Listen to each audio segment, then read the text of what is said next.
All right. I think we're live. I think it works this time. And let's just check. I'm going to boost the gain just a little bit because I want it to be there. Checking. Alrighty. I think we're good. I think it's good, right? How's the frame? Am I lagging a little bit? That 1080p might be pushing it. Ooh, yeah. That's really choppy. All right. Well, not much we can do about that. Yeah. A little choppy because of all the maybe let me try the let me try using for an encoder. Can't while I'm streaming. Let me see how the video. I delete. All right, I'll delete. Get rid of Chrome. Maybe that'll open up some CPU. I really don't want to like lower the color grading because like that's been one of my biggest pet peeves. Super choppy.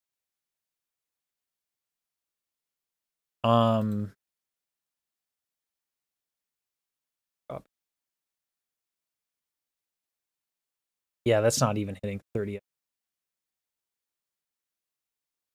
I mean, maybe it'll just have to do. I think. Is that a delay? It stinks. My OBS just like died on me this morning. I've had to do everything over again. I think it's okay for now. Let me just warm up and we'll let the video be what it is.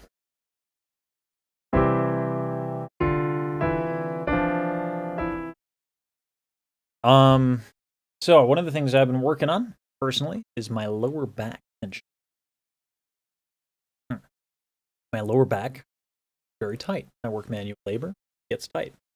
So I've been trying to fix that so that the breathing is a little bit better. I'd like to think the video's getting better, but I know.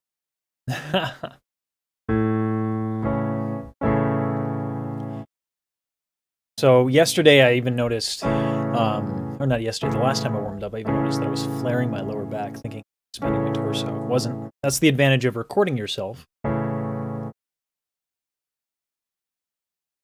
Girl, coffee sure.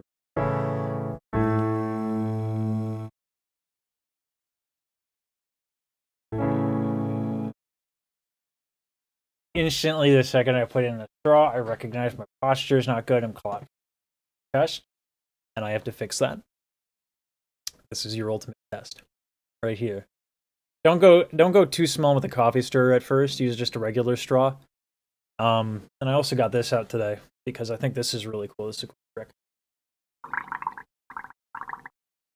That's how much air I'm using to breathe on that valve. You can actually see the bubbles, right?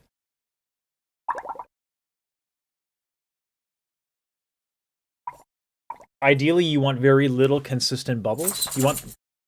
Hi, dog. You want the bubbles to be You want the bubbles to be consistent, but you also want to do it with the least possible air.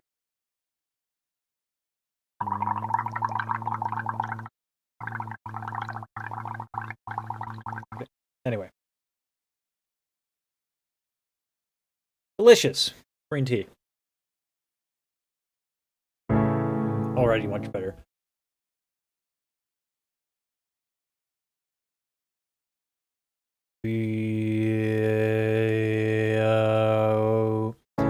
And when I have that little air and a good posture, that's when I get that like meaty lower resonance.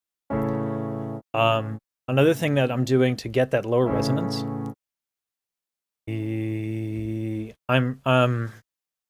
so if you have coffee or green tea in the morning, this is an extra good. You love the smell of it.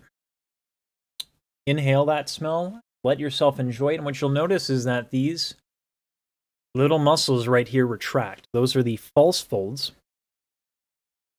If I close the false folds, if I put them together, then I sound like this. And this is my normal speaking voice. This is without any extra anything. You think lighter male voice behaves more like a female mechanism than the male? I think all of the mechanisms are the same. Right? So what I just did is I closed the false folds to sound like this. Now I'm going to open them again. And that's going to be the difference in sound. And women can do that just as easily as men. The only difference between estrogen-laden folds of a woman, and testosterone-laden folds, the folds of a man, are the size. That's it. The operations are the same, but the size is smaller. So the actual vocal folds of a woman, the average woman, is about the circumference of a dime. Very tiny. That's why women generally get more vocal injuries. They're very tiny, not the size of a dime. The male vocals folds are about the size of a nickel. The average vocal. I think my audio is cutting out. Give me 1 second to adjust the noise gate.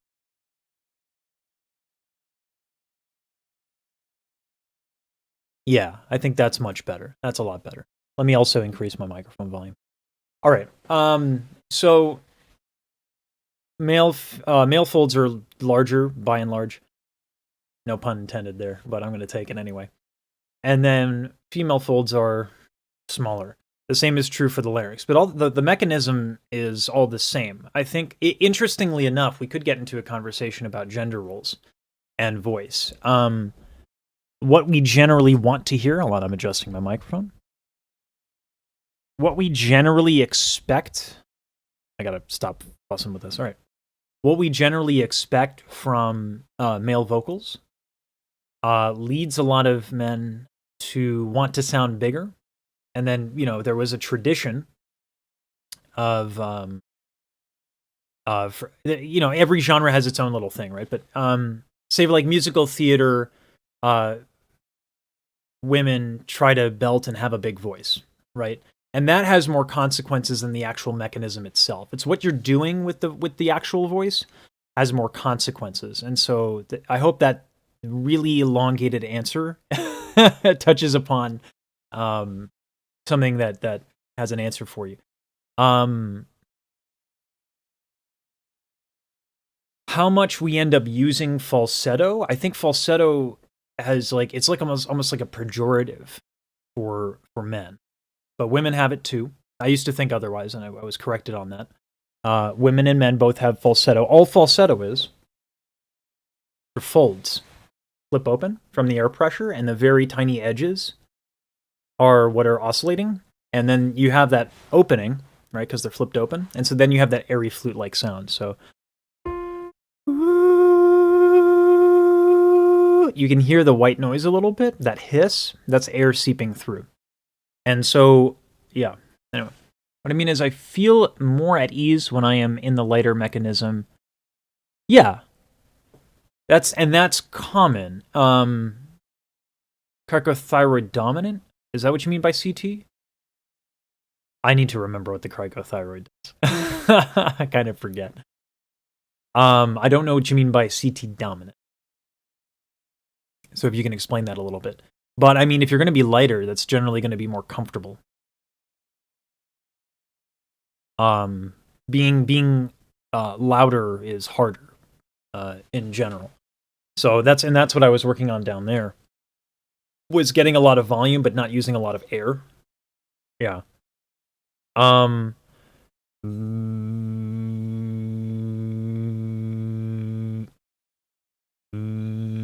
my lower back is in.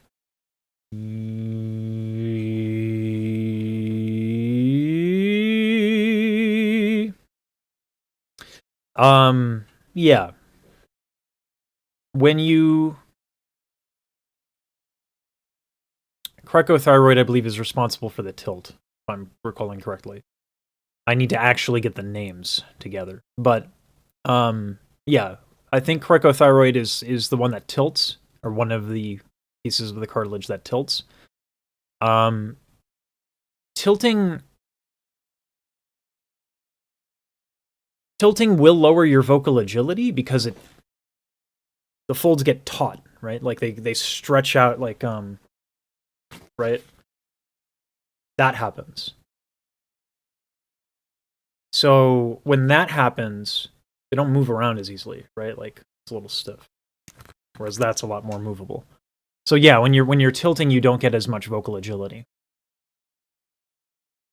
Yeah. So if I did man, a little high right now in the early morning. No.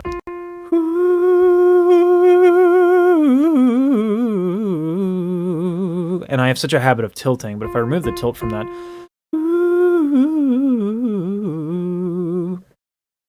then the agility becomes easier. I have such a habit of tilting because in opera you tilt for everything. You want to project over an orchestra, so you need the volume from the tilt. Hope that answers your question.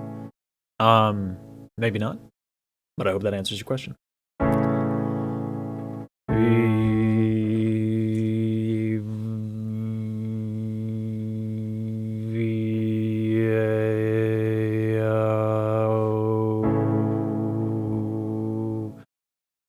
So I'm trying to correct the mistake I had from my last stream where I warmed up, which was my lower back was flared and tight.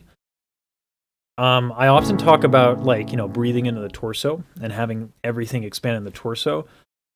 Your pubis, your lower back, everything in the low end should also be expanding. And that's a problem that I personally have because I work manual labor, so I'm using my core all the time.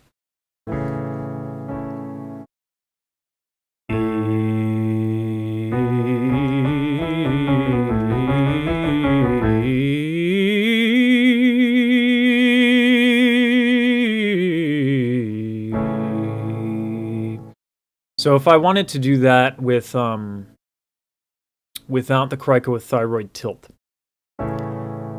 first of all, I would. Well, my breath is okay, but.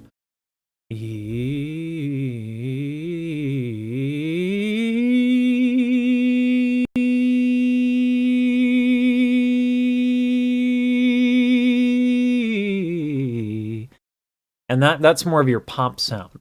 I could drop my jaw, I could change the vowel, I could dome the soft palate to get less of be more of like a meaty sound, right? So let's try that. I'm gonna dome the soft palate and change my vowel a little bit.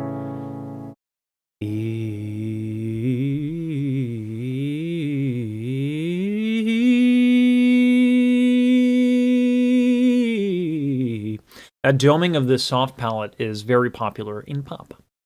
It's a lot of the stuff that I did with SZA. That's what she's doing.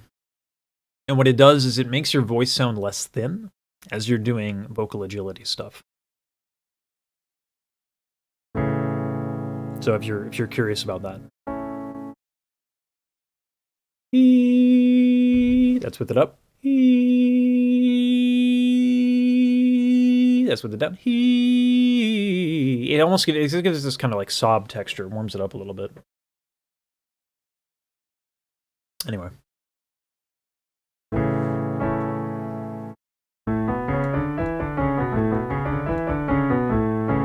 No problem. I know it was kind of a lot that I threw at you, but I just kind of when we talk about male versus female mechanism and lighter mechanisms, we get a little bit into the weeds. Because I think that, like, it's the female voice can do a lot of shit, right? Even throwing away gender roles, you know, both voices can do a lot. Yeah. So for me, what I'm practicing right now is actually CT dominant, right? I'm trying to get tilt. I'm trying to get a lot of volume because I want to project over the orchestra, right? So if I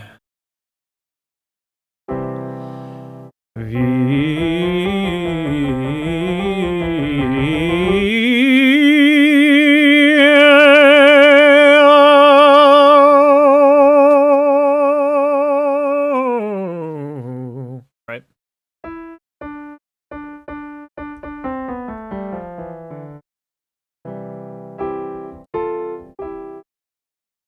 So that would be me going past my first break.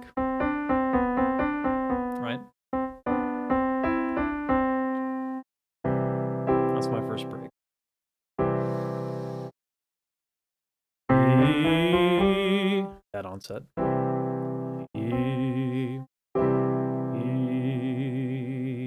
I think this thing is underrated.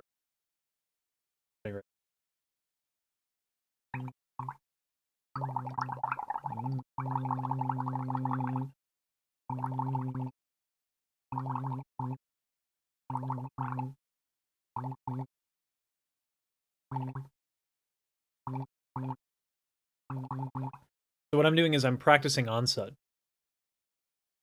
I'm making sure that I don't launch too much air right in the.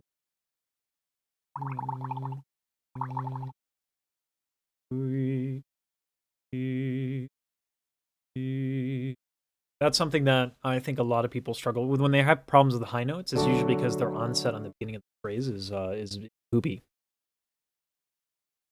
It is fun. It is fun. It's fun to be loud. I mean, I'm not gonna lie. It's fun to be able to be obnoxiously loud, and it's also fun to it's fun to if you're it's expensive, but you might like if you like being able to do a lot of different things and like understanding how all these little things work. The Estel books are what I actually bought the Estel books. I can't have them on stream. Heavy copyright there, but my intro to singing video is basically the introduction to the Estel method. I'm not an Estel certified teacher. I have to say that. But that's the method that I use because I like it. I like having agency and I like having control. If I want to sing pop, damn it, I want to sing pop. If I want to sing opera, I want to sing opera. And I don't like the idea of being restricted to a style. My favorite genre to sing in is opera because it's obnoxious. It's like an action movie no one ever wanted. I think opera is hilarious. Like the perfect opera for me stars Vin Diesel, you know. But I also really like let's see, it's not DMC8, right? A tisket, a tasket, I know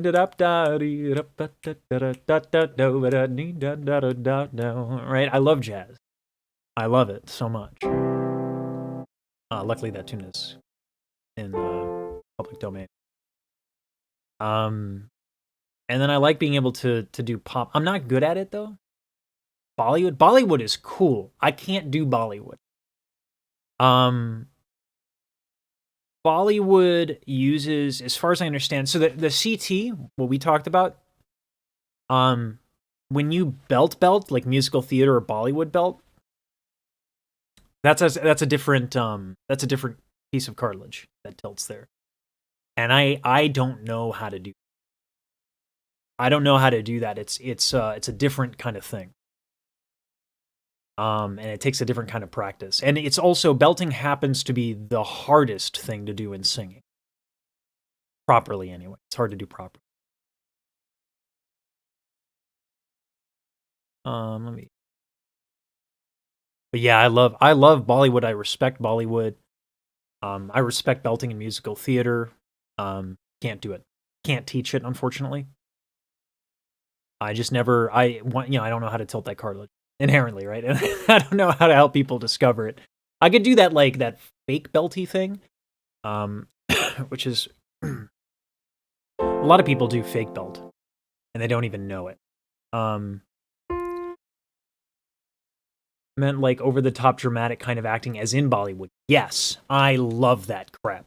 The what's that Bollywood movie where it's like this Indian guy and there's like, he's like shooting the cars and they're all flying all over the place. It was the best thing ever.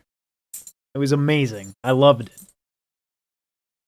Yeah, that's exactly what I mean. I love that over the top stuff. Yeah.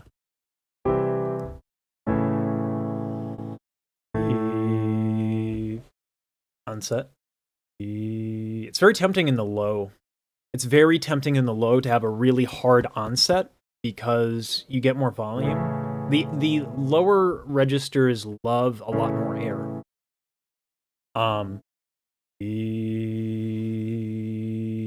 That's with very little air. That's with a lot more. And you can kind of tell I'm losing a little bit of resonance when I do that. But it's a lot more powerful, right? Lower registers love that stuff.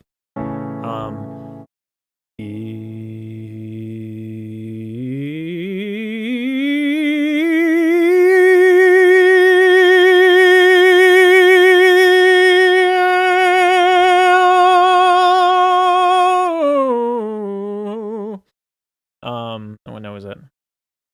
Yeah, F sharp.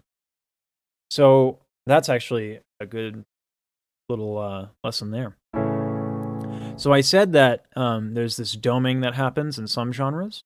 Even in opera, there are areas where you dome the palette. That's one of them. Listen to the difference in volume that I can get just by doming the palette there.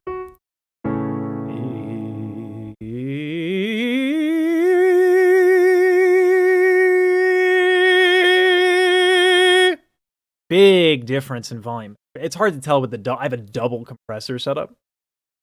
But when you dome the palette in the tenor, I gotta flip that.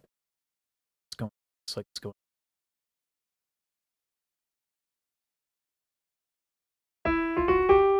When you get to this area,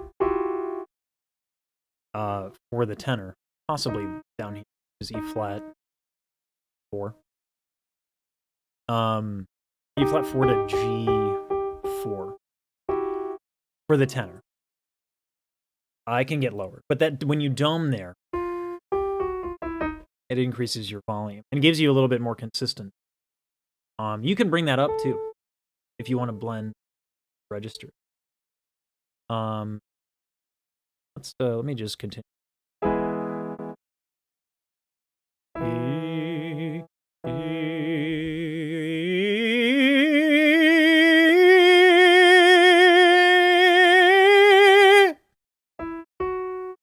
Yeah. So right there is that difference. You're gonna hear it. I'm gonna keep it domed the first part.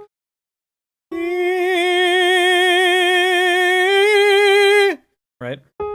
It's almost like I'm choking up. Yeah, I'm very much so attentive. Yeah. When I get here, it seems like I'm choking off if I keep the palette tilted. But right? Kind of opens up a little. That's still a little bit of a strong onset. That's why more. No. Gosh darn it. My tea spill. Oh no. My tea spill.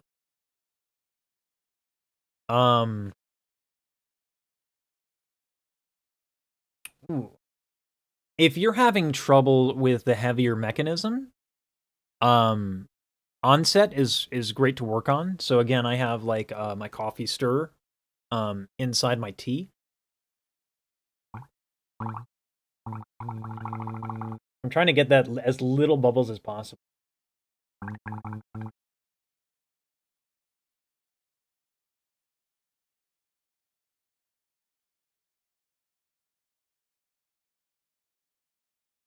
So that's very little bubbles.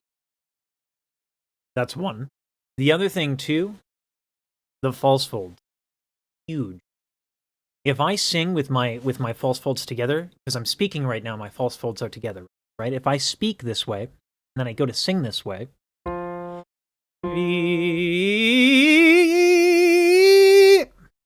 death. It's death on the top.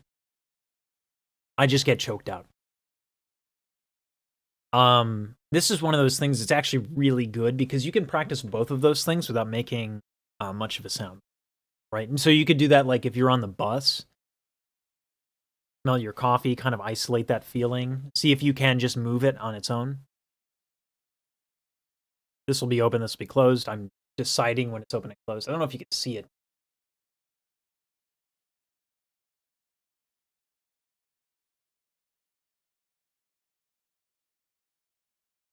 Actually, you can kind of.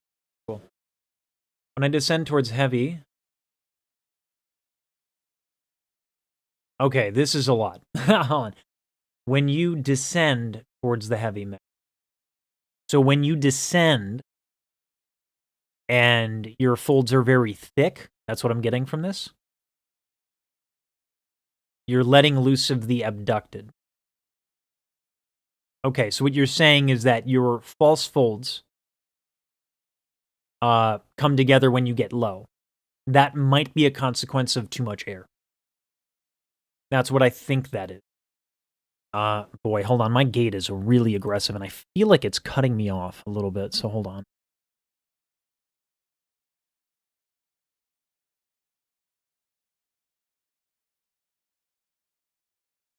All right, let me try that. Yeah, that's a lot more kind.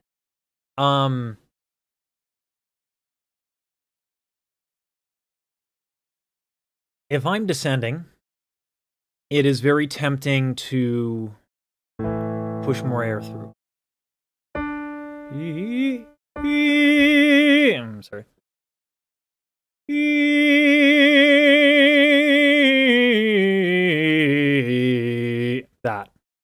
That's very tempting to do because I want more sound on the low.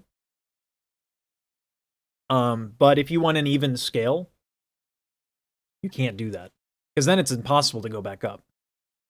Or it's really hard to go back up. It's not impossible, but you're not doing yourself any favors, right?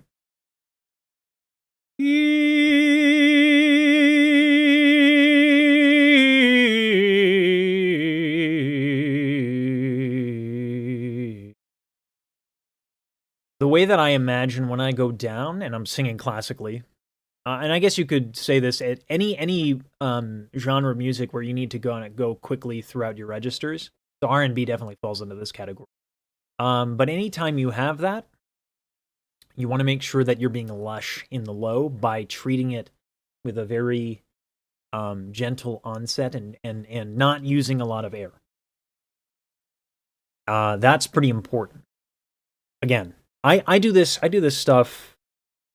You know, I have fun with that. Exactly like there is a sense of relaxation which causes me to let go the closure of the chords. I don't know if you're letting go of the closure of the chords. So the closure of the chords is basically you're not in falsetto. The folds are not flipped. I know there's a lot of people who write about vocal cord closure. Unfortunately, when they write about it, they're not specific. So I don't know if you're people will even confuse vocal cord closure with tilting your cricothyroid. So all of these things exist differently. So we have to get specific, right? So you could send me a recording on the Discord with what you think happened and show me what you're doing, and I'll be able to actually tell specifically what's happening. But there's like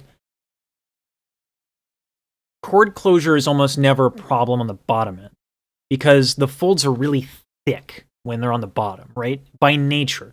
If you think a pitch, your folds actually close to that pitch. Okay? The problem is when falsetto occurs is the breath pressure will go into folds that are very thin, and so the folds will protect themselves by kind of like popping a little bit, right? And the way we prevent that from happening is we use the tilt, right? Say this is the cricothyroid. This tilts, and then that makes them less relaxed and tightens them out, right? But they can still flip into falsetto here. So it's really what fundamentally does make the folds pop open like that and to get that falsetto sound. That's just too much air. And in the upper registers, a lack of tilt from one of two cartilages. And then I guess you could argue a third if you're talking whistle register, but whistle register can go to hell. Like very few people need that thing. It's absurd. Like unless you're doing Queen of the Night anytime soon, don't worry about your whistle register.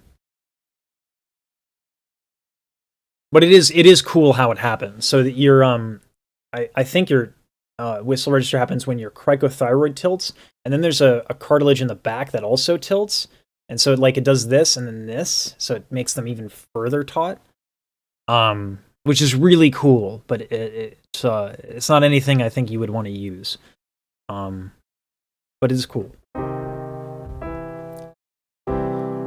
I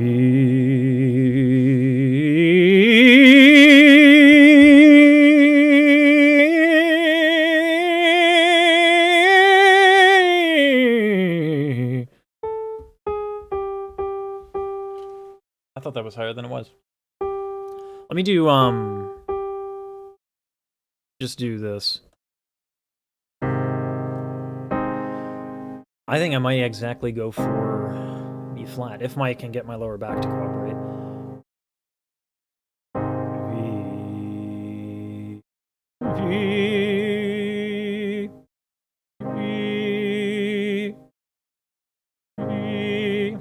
So I'm overcompensating a little bit. I want my lower back to be loose so badly that I'm actually tightening my torso, and you can actually see it, like I'm doing this. That's let me drop out the piano for a second. Oh goodness, so it doesn't exist. It is. The sternum, right, like near the solar plexus. That is closing for me as I try to stretch out my lower back. My sternum near the solar plexus contracts. That's not good. You don't want. Ideally, you want no contraction, at least no excessive contraction. There has to be a little contraction. In order to exhale, there has to be a contraction. And so that's where the pubis is probably the best thing to contract, right? You feel below your belly button, right above your area. Well, it is kind of attached to the rectus abdominis, the abdominal wall, right? And what you can do is just feel below your belly and breathe in a little bit. You're going to see that move. You're going to feel it move. And that little muscle right there, it's so tiny, it's probably the best one to use to focus on the exhale.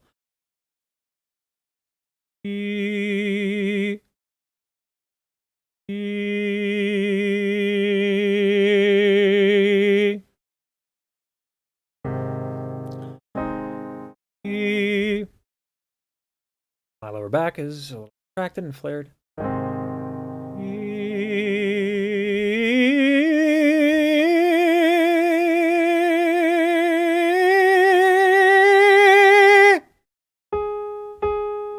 A little flat.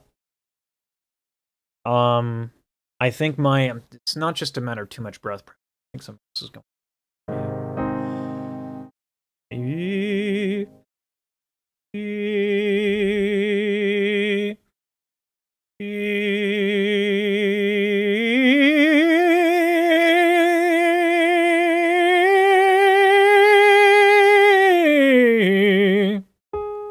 I can feel the false folds coming in.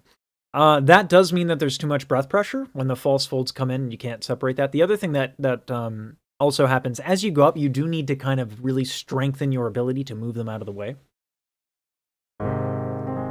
Don't force that. Okay, bring that lightly. And this, like, you're gonna see me working on it very thoroughly. I'm just going here. I know I can do this note today, but I'm not gonna go up there until this is right. I'm gonna hang on to that note. I'm gonna experiment with my false folds a little bit. Okay, we're gonna play.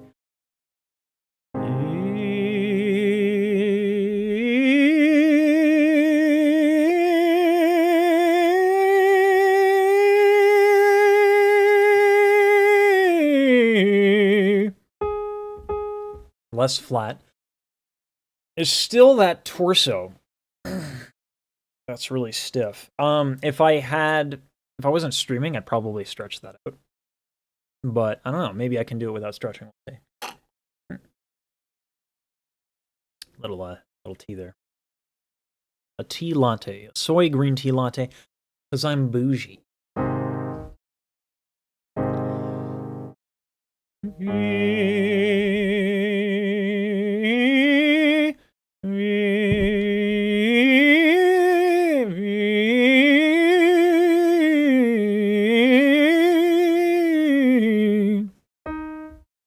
Right there, it tends to happen. So let me try doming there.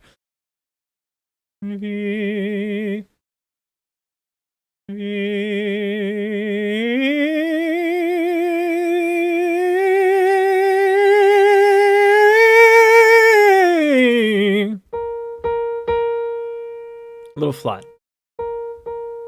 But I was scared a little bit, and I saw the flare. I can't flare my back. Ain't gonna help nobody. A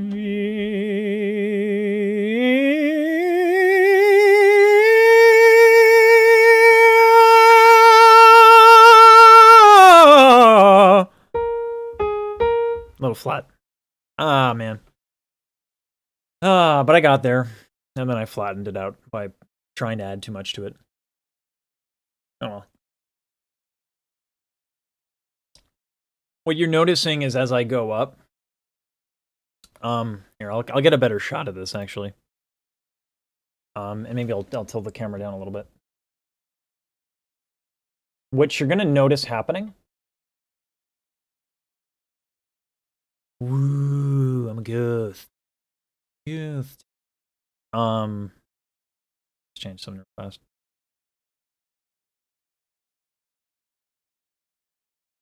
That doesn't help much either. Cool. So one of the things that's happening when you go really, really high up, show my inside out shirt as well. When you go really high up, you have to do what's called a Paggio. Don't mind the sweat stains. Smelling it anyway. All this has to get out of the way. All right. So my lower back is not flared right now. Basically, the way you can practice, this is called a Paggio. You're just expanding the rib cage. Okay. If you inhale, and then inhale a little deeper, and then inhale a little deeper, and you have to be able to do this without having a lot of tension. So this is hard. Let me go up to let me get back to the yeah, I'm gonna keep the shot of my torso. But here I'm gonna go to that G sharp again.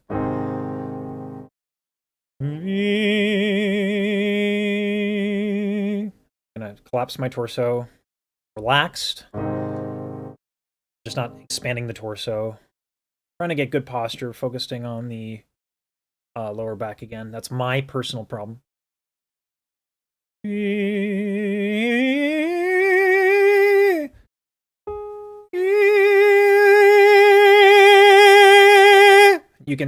You hear that volume that comes from just expanding? That's just the expansion of the torso. That is all that is happening. I'm not changing a thing.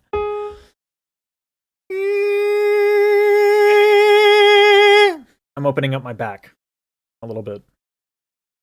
And I need that up there. I need it up there. This doesn't happen in full voice without that crap.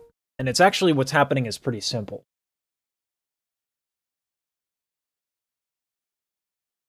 There we go. What's actually happening is really simple. I need to change that back. Yes, it was. Cool. What's actually happening is really simple. As we go up, folds get thinner. Thinner folds cannot handle as much breath pressure. So we need to take the pressure off of the folds. How do we do that? We expand our torso. So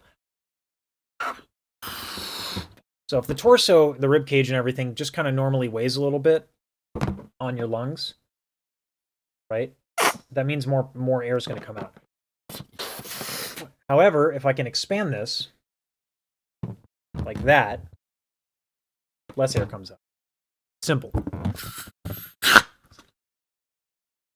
Simple as a concept. Unfortunately, singing is actually not complicated. How it works is not complicated. There are a lot of people who are voice teachers who learn like a little bit of vernacular. They learn a little bit of this and that.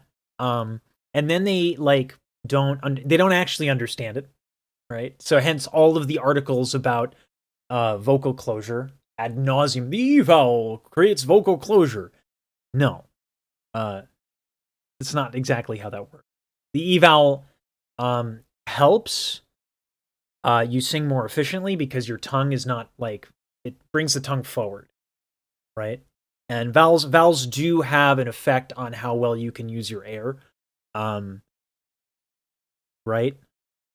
It would make sense in a way if the larger the space that the larger this is, right? If I fill this up,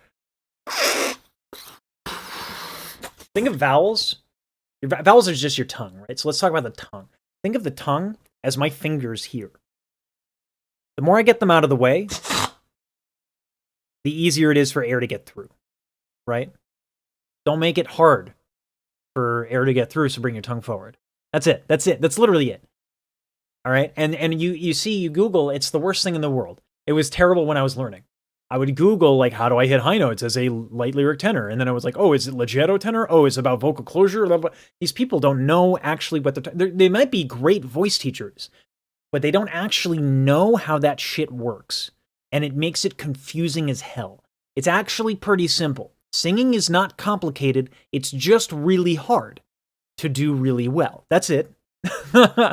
Right? I want to hit a higher note. I got to get the thing that's making the balloon contract. I got to get that crap out of the way. That's it. That's all I have to do. And that just takes practice, right? It's not complicated. It's not rocket surgery. So, there's the amount of pedantic nonsense in voice education bothers the crap out of me because it makes researching impossible. I'm so lucky I ran into a voice and speech pathologist who actually teaches opera singers and other singers as well. So, like, I have a person with a master's degree whose entire career, 40-year career, is dedicated 100% to the actual mechanics of the voice. It's really cool. It's a great boon. So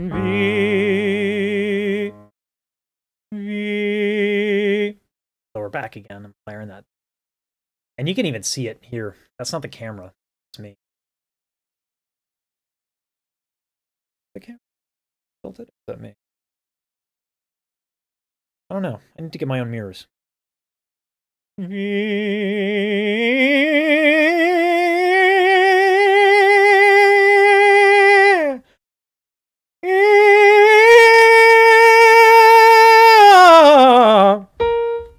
So one of the things that it might look like I'm raising my traps, but I'm actually doing, I have my lats, because again, I work manual labor, right? So here, let's get a better shot of this. I would fall them down. That usually focuses the camera. There we go. And I'll have to adjust this again. Let's see. I think I did it like a 160.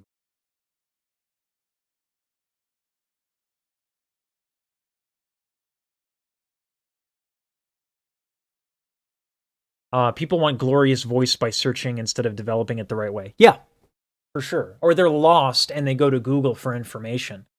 And they find someone who knows how to SEO and knows how to sell voice lessons, but they don't know what the hell they're talking about. Unfortunately.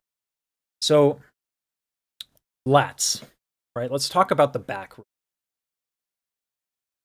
Let's talk about the back real quick. So, what was happening when I was able to get to that B flat was the expansion of the lats. The lats are so they attach here and they go down into your hip. They're really big muscles. And because I work manual labor, I'm using my back a lot. So these muscles are hella tight. And right now I'm just trying to get my hip a little forward. Oh yeah, oh yeah. So they attach at the hip. So I'm bringing my hip, I'm rotating it down that way. And then I'm bringing these forward.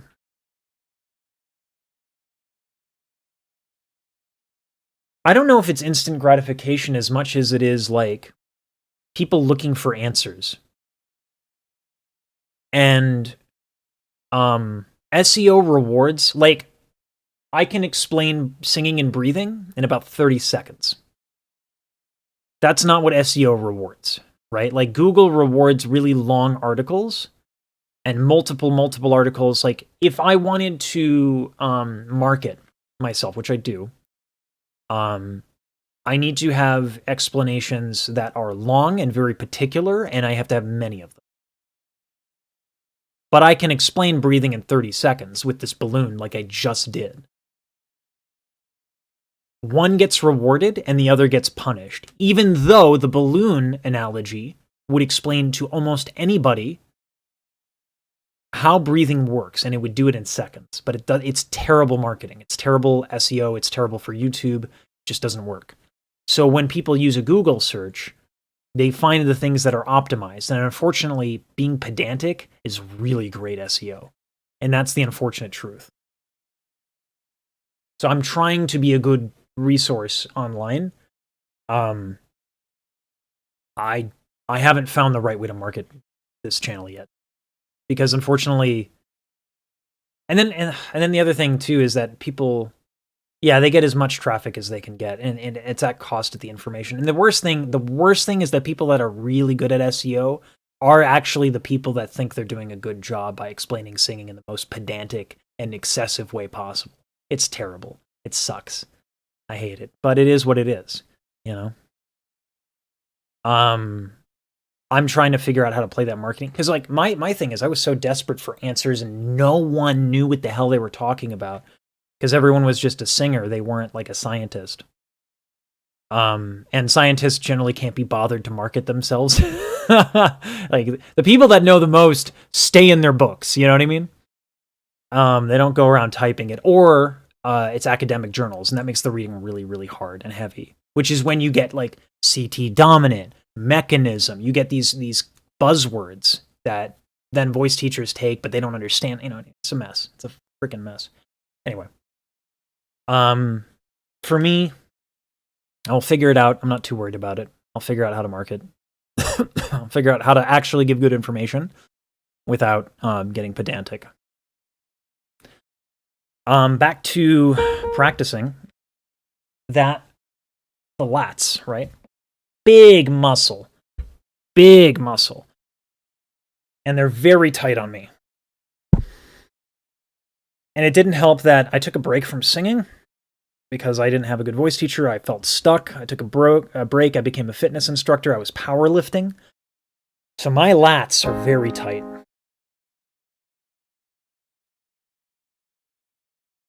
This is so hard. They're very inflexible. Me.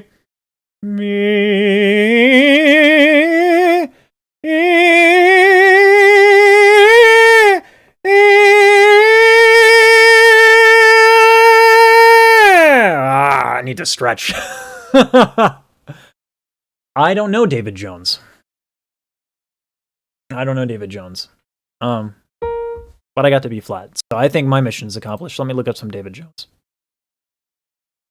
And also let me fix my camera here. Back to 222.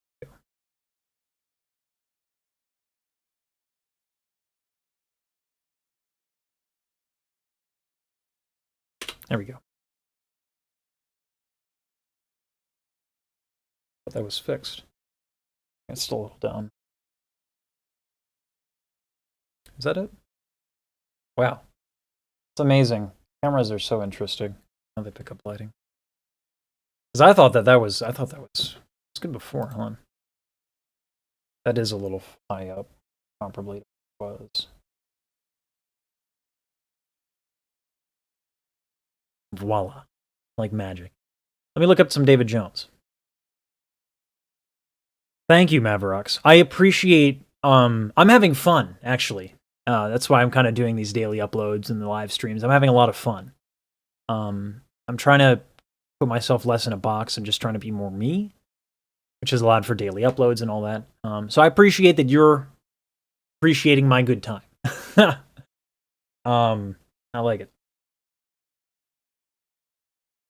And thank you so much for tuning in and asking questions and taking advantage of. Don't forget to send me a recording, right? Like, I want to know specifically what's going on with your low, right? I think I can help you there. But I need to stretch. That's going to be next on the docket. So I think I'm going to, knowing full well what I have to do to get further along, because I know my lats are just really tight. I'm going to take a break from the stream and just stretch. I also need to walk my dog. So, probably another video gonna come out today if I can get it done. We'll see. We'll see.